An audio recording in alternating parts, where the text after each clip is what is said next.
সম্মানিত সুপ্রিয় দর্শক শ্রোতা দেশ ও প্রবাস থেকে যারা আমাদের সাথে সংযুক্ত আছেন, আমাদের ভিডিও দেখছেন অথবা শুনছেন, সবাইকে আন্তরিক প্রীতি ও শুভেচ্ছা জানিয়ে শুরু করছি আজকের নতুন একটা প্রতিবেদন।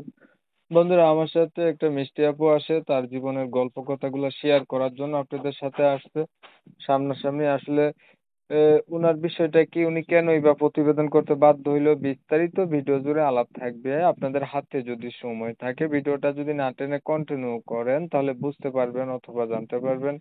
কথা না বাড়িয়ে পরিচয় করে দিচ্ছি আপনাদের সাথে। আসসালামু আলাইকুম। ওয়ালাইকুম সালাম। আপু, ভালো আছেন নি আপনি? না ভাই, ভালো নাই, অনেক কষ্টের মাঝে আছি। ভালো নাই, কষ্টে আছেন? কি কষ্টে আছেন, কেন আসছেন প্রতিবেদনে একটু বলেন শুনি। এই যে কষ্টে আছি, বাবা মা নাই, মারা গেছে। মামা মামির কাছে থাকি। এখন প্রতিবেদন আইছি বান্ধবীর কোথায়, অনেক মেয়ের বিয়ে হয়েছে, বান্ধবীদের কোথায় আইছি।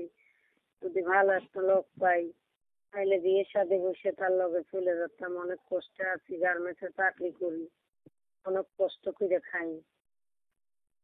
ভালো একটা মানুষ হইলে বিয়ে শাদী বসবেন, এর জন্য প্রতিবেদনে আসছেন। আপনার হচ্ছে আগে বিয়ে হয় নাই?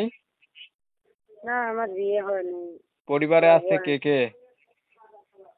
পরিবারে পরিবারে শুধু আমি মামির কাছে থাকি, মামা মামি আছে, আর তার একটা মেয়ে আছে। ওই মামির কাছেই মানুষ হয়েছি। ছোটকালে আমার মনে করেন বাবা মা মারা গেছে, ছোটকালে ফালাই দিয়ে গেছে, ওইখানেই আছি বুঝছেন। মেয়ে মারা আছে যাওয়ার পর কার? ওইখানে মারা যাওয়ার পর ওইখানেই আছি। এখন আপনি বলছিলেন একটা মেয়ে আছে, এই মেয়েটা কার আছে, আপনার? না না না, আমার তো বিয়ে হয়নি, আমার 20 বছর বয়স। ও, আপনার ওইটা মামি? মামি, আমার মামির মেয়ে ওইটা। ও মানে ওই আপনার মেয়েটাই মামাতো বোন মনে আছে করো। একটা। আপনার হ্যাঁ মামাতো হ্যাঁ বোন, আপনি আর আপনার মামি, এই তো? হ্যাঁ, আর মামা। আর এই মামা। আমরাই থাকি, তার কাছেই আচ্ছা মানুষ আচ্ছা। হয়েছি, অনেক কষ্টে থাকি বুঝছো। এই যে মনে করো গার্মেন্টসে চাকরি করতাম, কাজ কাম নাই। এখন ওই কাজ করে টাকা এনে দিলে ভালো, নাইলে কষ্ট দেয়, জ্বালা দেয়, বুঝেন না। নিজের মা বাপ না থাকলে কত কষ্ট। মামা মামি কি ভালো,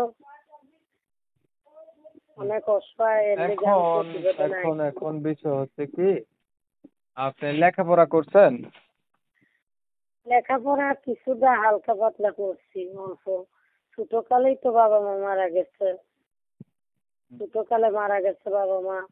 লেখাপড়া কিভাবে করলো, মামির কাছে মানুষ হয়েছি, অল্প কিছু পড়ছিলাম, পরে মরার পরে পড়ালেখা বন্ধ করে দিচ্ছি। বুঝছেন? ধরেন আর কোনো এই মনের মানুষ পাইলেন, কোনো বয়স্ক লোক আপনাকে বিয়ে শাদী করতে চাইলো, আপনি রাজি হবেন? এখন যদি কেউ আমার সবকিছু জানে, অসহায় মানুষ আমার পাশে দাঁড়ায়, আমার তো ভিডিও মোবাইল নেই, যদি কেউ আমার দেখতে চায়, এই যে নাম্বারটা দিয়ে আছে এমনি কথা বলতে পারবে। আর যদি ভিডিও মোবাইলে দেখতে চায় তাহলে যদি একটা ভিডিও ফোন কিনে দেয় তো দেখতে পারবে। আর বিয়ে শাদী করলে আমি বসবো, সমস্যা নেই। ঠিক আছে, আপনি ভালো থাকবেন। প্রিয় দর্শক শ্রোতা, শুনছিলেন এই যে ওনাকে যারা দেখতে চাবেন তাহলে ওনার একটা ভিডিও কল কিনে ফোন কিনে দিবেন, এটা ওনার কথা আর কি। এখন হচ্ছে আসছে মনের মানুষও চাচ্ছে। যাই হোক, ওনার কথা আমি তুলে ধরছি মাত্র। ভালো মন্দ জাজ করার বিষয় হচ্ছে আপনাদের। আপনারা হচ্ছে যারা যারা ওনার ভিডিও দেখেছেন, ওনার নাম ঠিকানা জানতে চান, ওনার নাম্বারে কল দিয়ে আগে জেনে নিবেন। অনেক সময় নিয়ে ভিডিও দেখছেন, ধন্যবাদ সবাইকে। সবাই ভালো থাকবেন, সুস্থ থাকবেন, আল্লাহ হাফেজ।